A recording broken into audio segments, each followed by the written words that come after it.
see, hotel entry sign. Good morning, good morning, good morning, YouTube. YouTube, Facebook.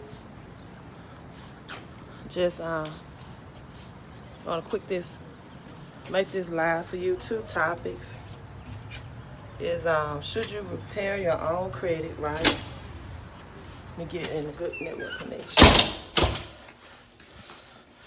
All right, I'm getting good network connection. Let me let this audience build up. And let me get in a better network connection. Good morning.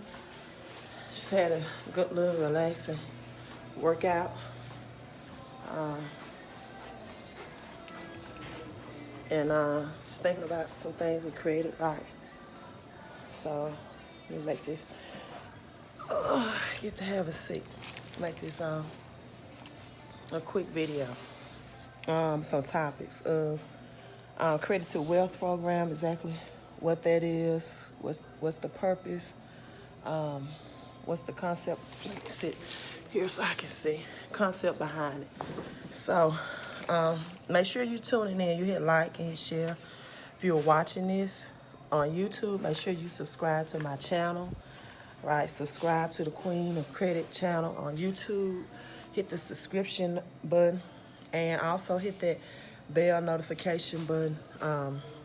Thank you for the digital love. Good morning, right next to the subscription tab. So just bear with me this morning, just coming from my workout, so come on in. So what's the credit repair or credit to wealth program, and some tips or advice that I would give to people who are seeking to repair their own credit or looking into some do-it-yourself credit repair programs. And you all have any comments or questions, just, tune in, state them, and I answer them. I'm not, planning on being live long, over 10 minutes. So right into credit repairing, right? Doing yourself, repairing your own credit, what to look for in some programs or software that may be a do-it-yourself program for yourself. First of all, there are a lot of data breaches, a lot of incompliance with the 3 credit agencies, Equifax, TransUnion, Experian. And so doing it yourself could be a very, very tedious task. There are 25 table of contents, right, on the Fair Credit Reporting Act. There are 25 table of contents, starting with Fair Credit Reporting Act, Section 601, all the way to Section 625. So what is the Fair Credit Reporting Act? It's the federal laws, right?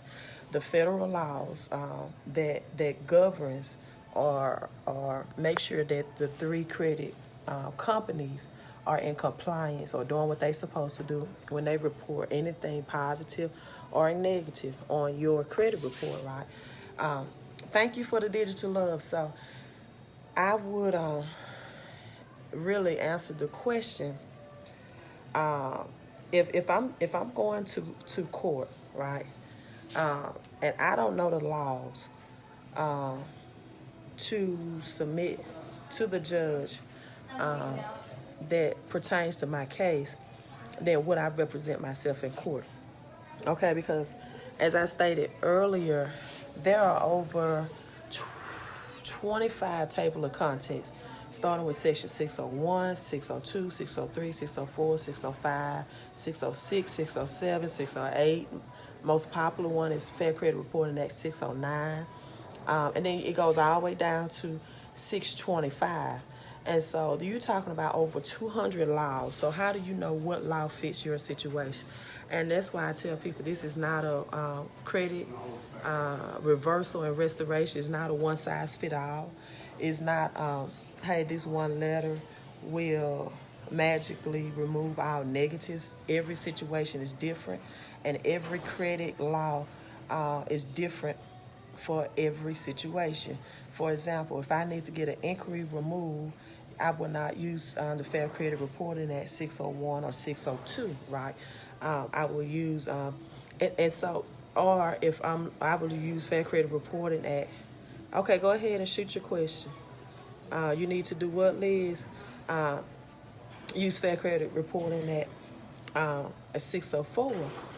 Yeah, if you don't want to ask me now live, yeah, you can inbox me. I'm not going to be on here long. I'm just swirling around this chair I like. So I'm not planning on being live long. And so 60 Fair Credit Reporting Act, 609, take care of some things. And then when you get to the 624, 625, those are more bankruptcy, judgment. The Fair Credit 611 is for verification. Thank you. The Fair Credit 623 is to make sure that people that you can dispute with the original creditor. Good morning, Credit Church Chaplain. That's what I am. I'm having church. Yeah, we having Credit Church this morning. Thank you, Antonio. I'm going to put that in my caption when I log off. Credit Church. We're having Credit Church this Sunday morning. Speaking of Credit Church, when repairing your own credit, when I first started out, I used to use this example of, Tyler Perry likes to have church. And I used to use this example with Tyler Perry about when the character that he was playing, Medea, got arrested, right? She was arrested and for speeding or something. But he represented her in court. He was playing an attorney and playing Medea character as well, right? And it was true that she was speeding, right, or driving recklessly. However, the arresting officer or policeman did not Mirandize her, right? And he said, no, yes, Lawrence, that's good, Credit Church. I got to take that one. I'm going to give Antonio credit for that one, but I got to use it. I got to copy it, right? We're having Credit Church this morning. So make sure you hit the like and you hit the share button. Thank you so much for the digital love. And so the police officer did not Mirandize Medea, right?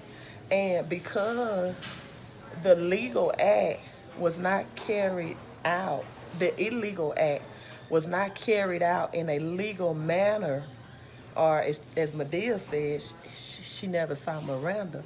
But because the legal act was not carried out, the illegal act, help me this morning have church. You all help me preach.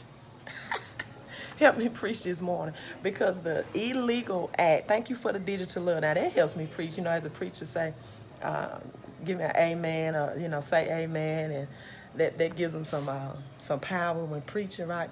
So just keep pumping the digital love and make sure you hit the like button, hit share.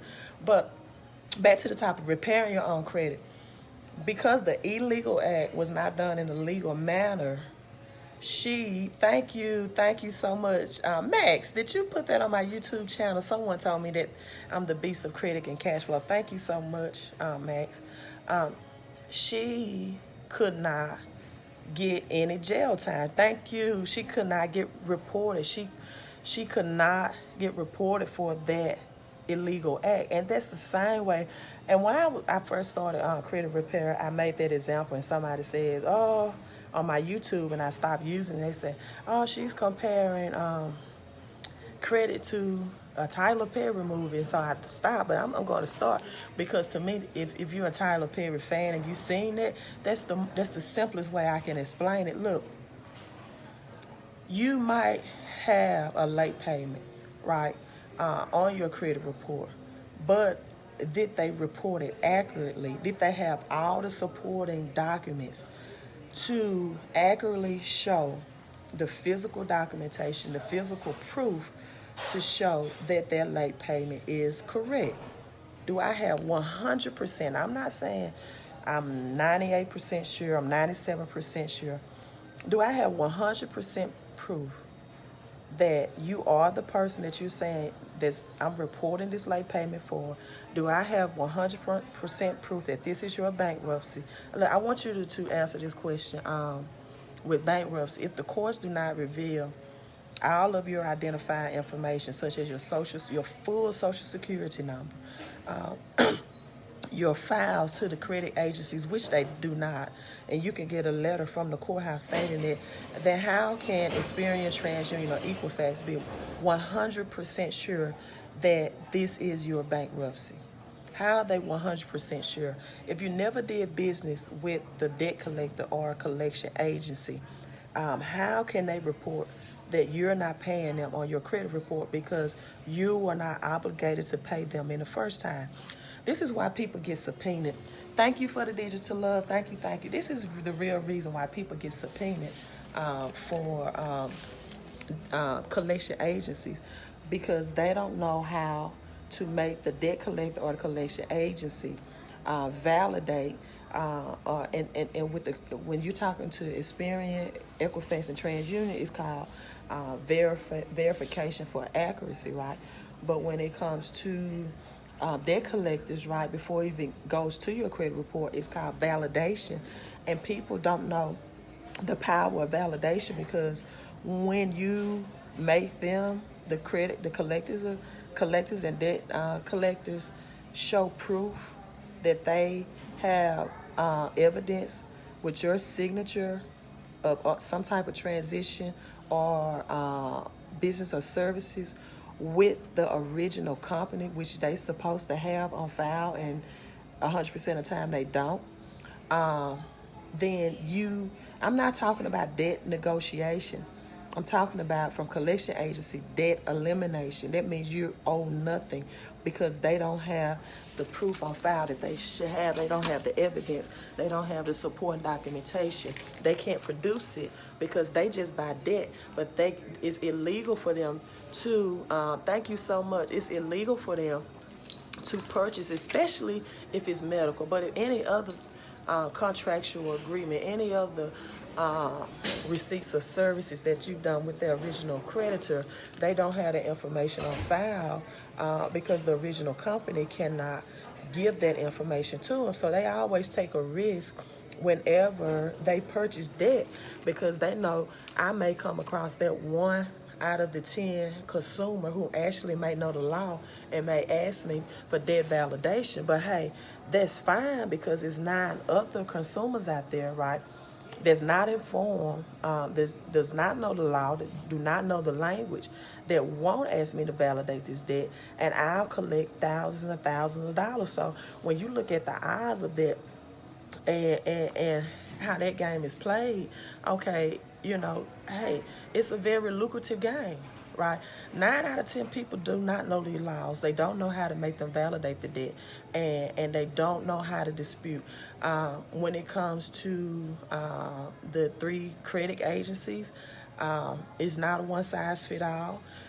It's one law you use to remove collections, another law you use to reverse late payments. I don't really delete late payments, I reverse it if that client has already had positive payment history, because 35% of your credit report is calculated or is scored upon your positive payment history. So I don't want to delete a credit card, for example, that you've been paying 5 years on time, never late, and then now you have 2 or 3 months of a 30 or 60 day late, and I just don't want to delete their entire account when I can just make those 30 and 60 day lates show it's paid as agreed. Now you have 7 years of positive payment history. So be very, very careful of any type of template or letter or suggestion from a do-it-yourself credit repair program that only asks you to delete accounts. It's very, very dangerous, because what happens now is they say, oh, okay, now you can go out and apply for new credit, or you can get authorized users or authorized trade lines, and they'll try to plug you into applying for new credit. But you can't apply for new years. You get new credit line, now you're starting all over. Now you have a very thin and new credit line, and you're starting all over to try to build that 35%, right, that has been taken away because you deleted, if you get it deleted. So the creditors profit off consumers' ignorance. Yeah, that's the game of capitalism. When they buy the debt, they are saying, look, I know we're taking a chance of buying this debt because we're not going to have all the validated or all the verified document that we need to make them collect it. But because the consumer doesn't know that we're supposed to have this information in place, they're going to pay, especially if they just get a letter from collection agency and put it to the side and don't respond. And then after 30, 45 days is what they do is now they send you a letter and they subpoena you to court. And everybody, people are afraid of the courts. That's why I would be afraid to do my own credit, because it's the same thing. You have to know the law, right? And you have to know more than one law. And you got to know exactly what the law says. You can't just put a law and you don't know the language that goes with the right. You can have the right law in the wrong language and lose. You can have Fair Credit Reporting at 611, for example, ask for verification, and that's not what 611 says. 611 does not legally ask for verification. And now you have the right law with the wrong language, right? Or you can have 609 saying that, and it's just saying, okay, 609, get physical signed document with my signature, but that's not what exactly 609 says. It's not how it's verbalized in the law. Now you have the right. Then you have to, okay, in what situation do you need physical verification? It's only when, like a charge off. You don't need physical verification for late payments. And so this is not a one size fit all. This is not a, let me just throw something against the wall and put this letter out there and see what the bureaus respond. If thank you for the digital, if you would not, for example, change your own oil in your vehicle, or if you're driving a Ford and you say, hey, I know how to do an oil change on the Ford, so let me change your oil in your BMW, it doesn't work the same way. If you wouldn't represent yourself in court for legal matters without some type of legal person that knows your legal rights, then why would you take a chance of doing something detrimental to hurt your credit? Because we're using credit to build wealth. We're using credit to use other people's money to purchase things that makes more money, to purchase assets and not liability. We're not using credit to go on shopping sprees or to pay bills that we can't afford because we have negative cash flow. This is the credit to wealth team and the credit to wealth vision. So this is our purpose, to credit, because credit is for people with low income, right? And it's also for people with high income. I know a millionaire who just purchased his Mercedes, right? He just purchased, thank you for the digital love, he just purchased his Mercedes. It was a $300,000 Mercedes. He used $180,000 on his credit card, and the rest was cash. He got this car delivered. He didn't go to the car lot. He called him up. He doesn't go to car shop and say, this is what I want. Put $180,000 on my credit card, and I'm sending you the rest cash. Get this delivered to my vehicle. Never test drove it. Never went to a car lot. It was a phone call, and he used a combination of credit and cash. Why did he do that? Because he wanted his cash to continue to be where it was, to continue to draw interest and make money, right? And he did not want to pull that cash out to make a big major purchase. But what he did do is use his credit card at 0% interest rate to make that purchase, because he's now going to use other people's money, and he's going to pay off that credit card with cash that he does not have in his investment accounts, right? And so, but what he wanted to do was use that interest rate period on his credit card for $180,000 at 0%. His other cash is continuous making money in that 15-month time frame. So he's drawing about 12% on his money using this line of credit at 0%. And so once that money has compounded in 12 months at 12%, he's going to use the interest off of that money to pay off the credit card that he's drawing no interest within that 15-month time frame, so he doesn't get any interest charged on it. So you don't get interest charged on credit cards when you, number one, pay them off in full at the end of the month, or number two, you when you get introductory rates because you have good credit, and you pay the balance off in full before that introduction rate period end. It could be 6 months, it could be 12 months, it could be 15 months. So this is how I help people not only get thank you for the digital love, not only get positive cash flow, but use their credit to build wealth, right? Credit is a wealth building tool. It was never meant for people to get in bad debt and to go out and buy things and buy stuff. Credit was always established, but we've been misusing it. But know what's best for your credit report. Know what's best to get something deleted, thank you, or to get it removed or to get it reversed. Let me sign off. It's my time for my checkout time. I hope that I'll help you. This is our credit church. Credit church for today. I hope you can hear me because I was speaking in my hotel voice. They want, you know, everybody to be alert when you're talking and looking at a phone screen. People start looking at it like, who is she talking to? So, hey, I'm signing off. Credit Church this morning. Email me any credit concerns, or you haven't been successful disputing your own credit. Email me, the Queen of Credit. I can help you get your credit and your cash flow all in positive numbers. You want a 650 credit score and a positive cash flow and more money coming in every month, and to use your credit to get wealth.